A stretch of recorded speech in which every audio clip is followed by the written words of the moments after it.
morning, good afternoon, good evening. A friend of mine sent me this video clip, the response from the Mnangagwa regime to the calls by so many people to the regime to seriously drop this issue of trying to amend the constitution for what is clearly and evidently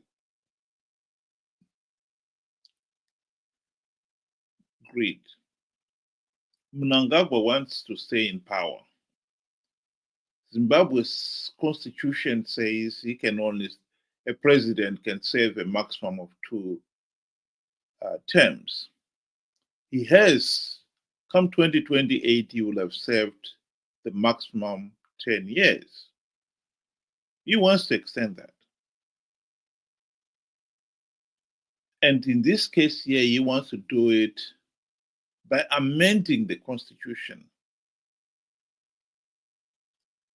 He wants the constitution amended so that Parliament now has the power to extend his stay in power. He wants Parliament to extend it to 2030. We should not be fooled by the 2030. The most important thing here is once Parliament has seized over the power to extend their mandate in power, the sky is the limit. You have let the genie out of the bottle. You will initially extend it for 2 years, and towards the end of that period, extend it again. Who's there to stop him? They've amended the constitution. Many people have spoken and have condemned this move.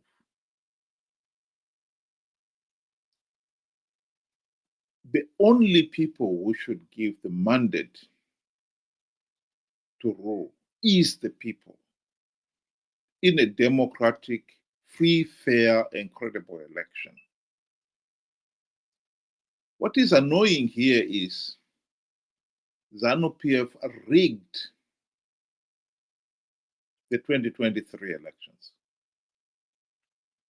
So now we have got a situation where an illegitimate regime is seeking to extend its mandate beyond the 5 years, extended by 2. Let me make that clear. When they extend it by 2 years, they will extend the mandate of the members of parliament, the senators, and the local councillors. And in future, from there on, once the constitution has been amended, Parliament can decide again to extend it as they see fit. The reaction, the video I sent here is the reaction of the regime to those making their views heard that this is a dangerous move, a necessary move, and will only destabilize the country. And worst of all, it is the recipe for bad governance. It's bad enough that we have a regime that has been able to rig elections and stay in power for 45 years. To take away the right of the people to hold those in government in positions of power and authority to account is the ultimate act of vandalism in this case. The people will have no recourse from their own to hold those in power, positions of power to account. So let's just listen to the response of the regime.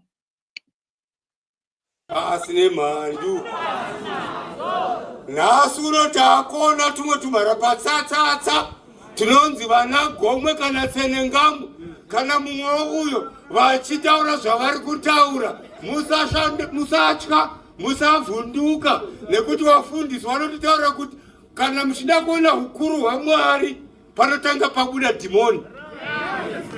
Iri idhimoni riri kubuda kuti ukuru hwaMwari huonekwe. Haleluya.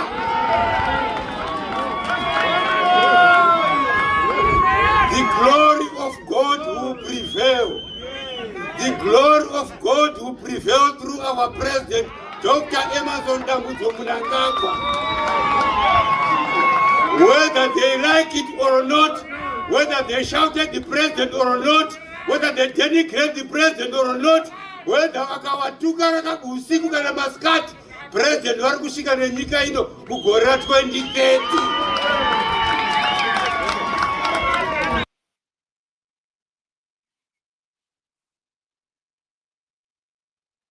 How tragic.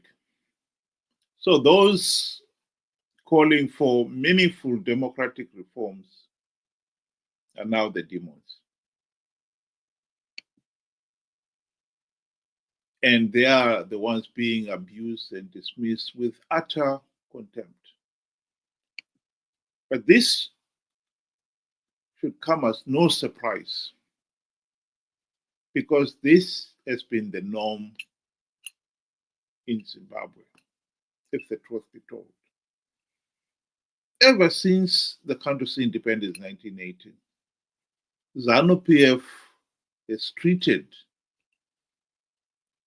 the ordinary blacks as something of a third-class citizen.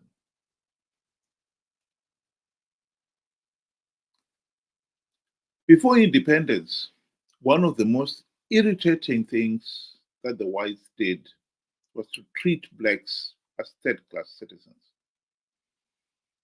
Blacks were considered to be third-class citizens with the intellect of 10-year-olds at best. And hence the reason why the whites would never grant the blacks all the fundamental freedoms and human rights contained in the UN Charter, Declaration of Human Rights. You don't give a 10-year-old the right to vote, for instance. And they were so patronizing. If black people complained about something, complained about why they are being denied their fundamental right to have a meaningful say in the governance of the country, for instance, this was dismissed by the whites with utter contempt. They insisted that our blacks are happy. These thoughts of the right to a meaningful say, freedom of expression, etc., are planted into these blacks' heads by the communists. They never gave the ordinary blacks the credit that they could formulate, they could feel the injustice and come up with a view, with a demand for justice. That was too much for a 10-year-old. The irony is, after independence, Zanu PF has followed the same route. Anyone who has called out the regime for failing to hold free, fair, and credible elections, if you're a foreigner, they were dismissed as they have a regime change agenda. And if you're a black Zimbabwean, you were dismissed as a puppet. They would argue until the cows come home that you could have never thought of that yourself. The idea must have been planted into your head, and you are now just repeating it, parrot style. That is exactly what the wise were saying about blacks before independence. And now we find ourselves in a situation where that is being said by a fellow black person.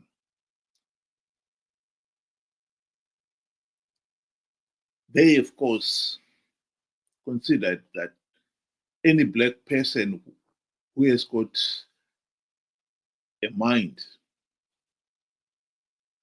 would never want regime change.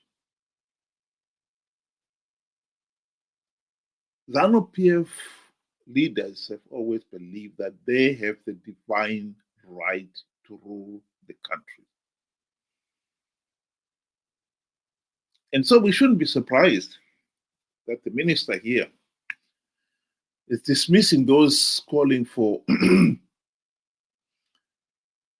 regime to seriously drop this idea of amending the constitution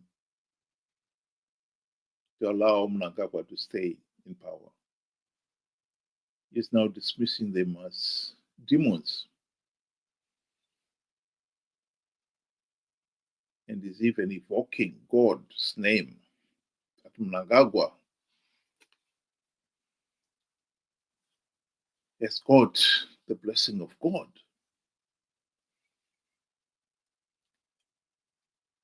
I think as a black person, and I'm sure many others out there feel the same thing, it is one of the most disappointing things that we found ourselves being treated as third-class citizens after independence. We have no say in the governance of the country. And yet, this was one of the basic rights that so many people died for.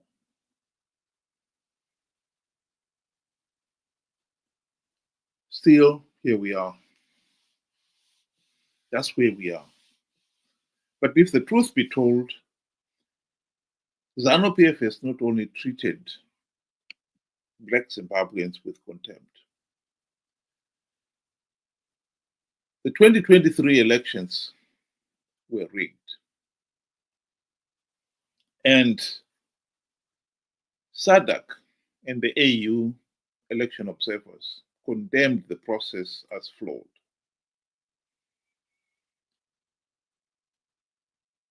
And when they came out with their critical report, Mnangagwa publicly dismissed it with contempt. Here is Mnangagwa speaking on the issue of the 2023 elections were not free, fair, and credible. Vakatuka Zanu PF kana ndonyanyisa kufara zvakanaka ukavona vavengi vakwasi kurumbidza nekuchikanganisa ukavona vachiti Zanu PF yakaipa farai. You are doing correct things for your country. Homu takaita maelections edu kuna vamwe vaitaura zvisina musoro zvikanzi maelection anofamba zvakanaka ndezvavo.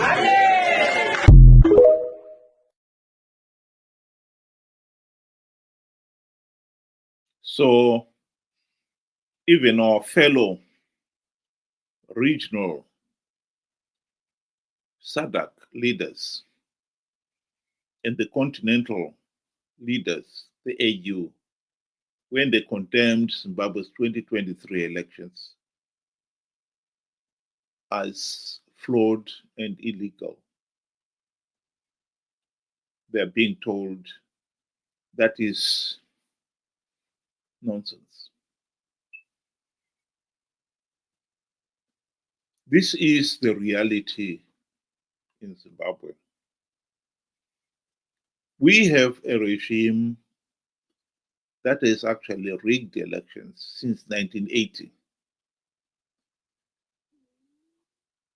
Zanu PF wanted, and if they had their way, they would have imposed a Chinese-style de facto one-party state. Sorry, de jure one-party state.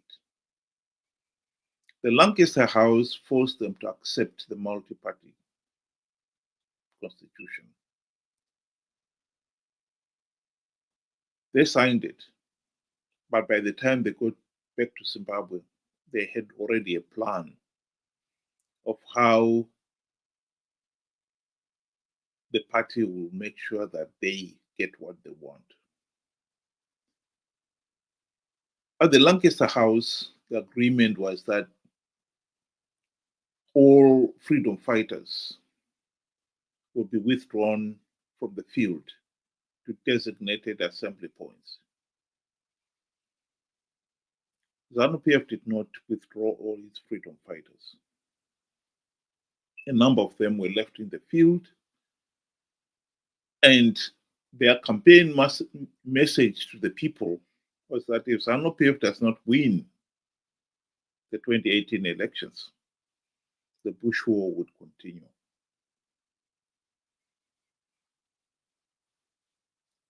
Even then, those elections, 1980,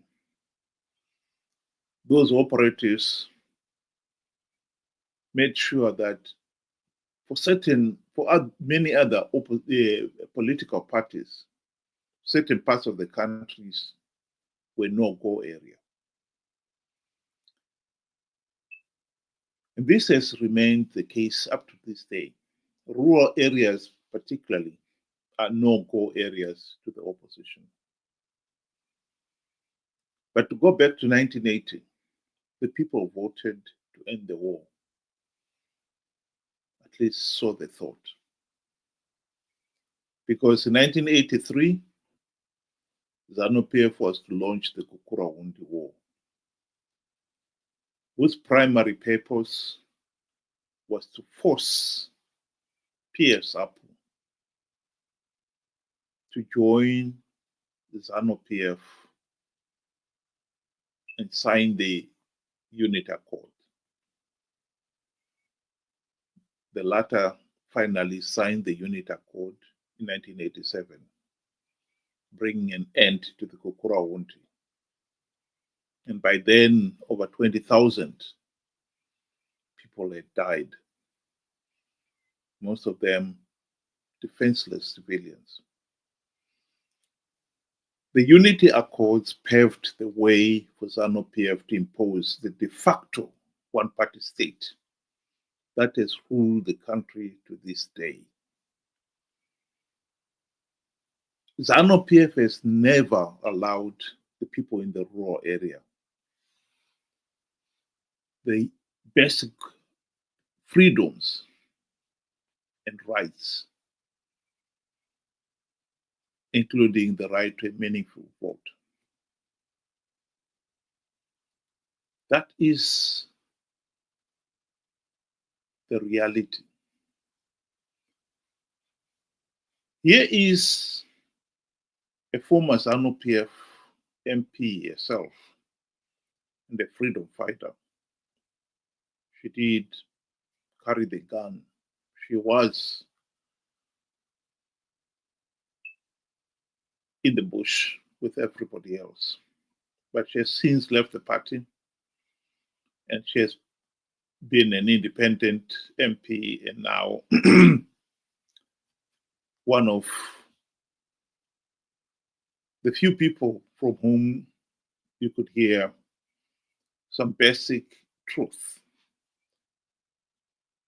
Miss Margaret Longo. They have wrong priorities, especially the current government. How can you go and build an airport which services a few people, and the majority are the elite and the so-called investors? Look at the rural. I made you come to interview me because I wanted you to have the experience of the roads that we are using. If we go today to our hospital there, you feel pity with that's a hospital in a rural area. If we go to our clinic, you feel pity. We have no piped water here. Do you know the reason why the rural people vote for Zanu PF? One, they're intimidated. Two, the policy is that the rural people should remain poor and subservient to the government. They should remain poor, because if they remain poor, they continue singing the song for their master. This is why these people have been impoverished. It's for a reason. Because at the moment, if you economic empower these people, they'll go out of hand. Zanu PF will never have control over them.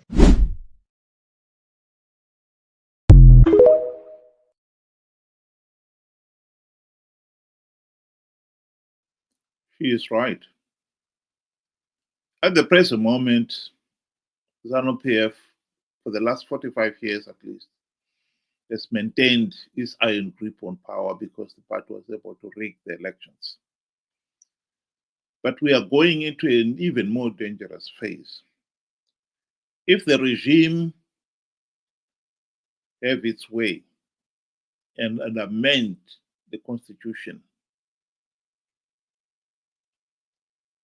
it will never have to bother with elections if it so wish.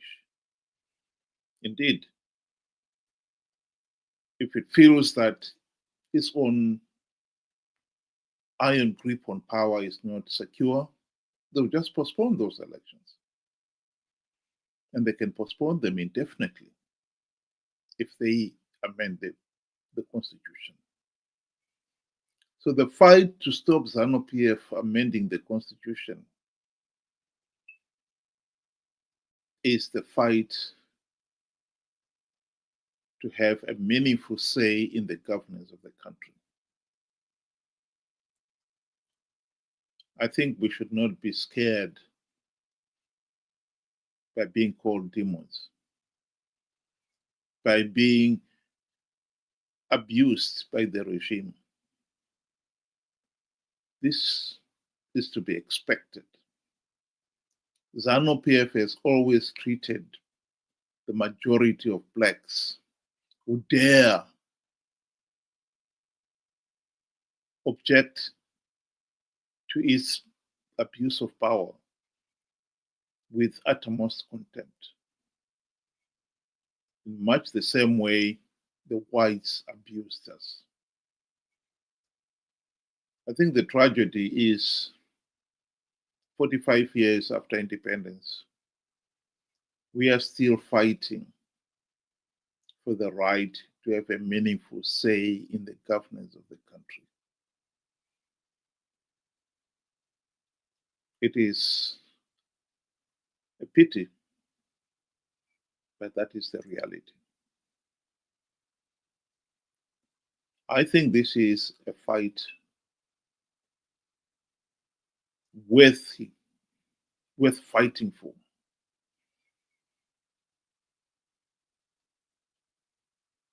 I agree that we shouldn't have to fight for the same right that everybody else in the world takes for granted in this day and age. But that's where we are. I think if we lose this fight, it's not only this generation, but it could take another generation to wrestle that power back from the regime.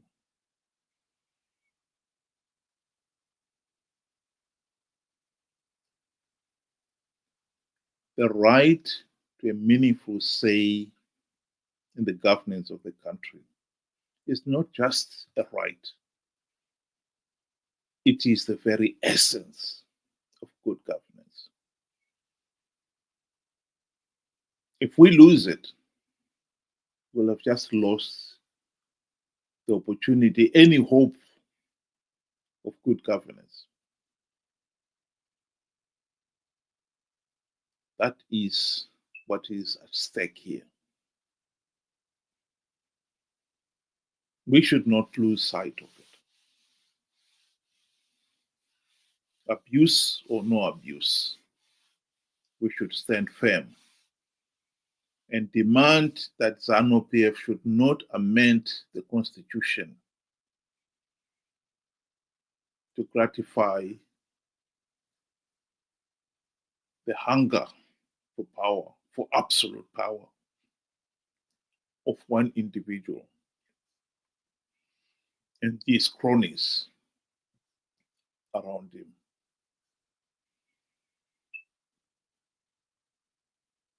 The video in the background, for those who may not be familiar with Zimbabwe politics, including some of the senior Zanu PF leaders, and they found it hilarious that ordinary, innocent Zimbabweans were being called demons. That is how the regime operates. Abusing ordinary Zimbabweans does not come new to this regime. They've done it all along. They have never treated the majority of Black Zimbabweans with any respect at all. Those in the rural areas, as we heard from Margaret Dongo, have been reduced to nothing more than medieval serfs, subservient to the regime and forever beholden to its tyrannical demands. One of the issues that has been carried through by the regime regarding the rural folk is to deny them title deeds to even a few square meters of land on which their mud hut is built. This is what we're talking about here.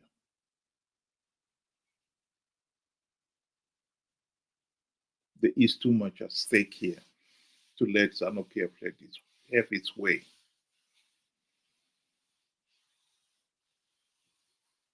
Thank you very much for those who were able to join. Have a good night.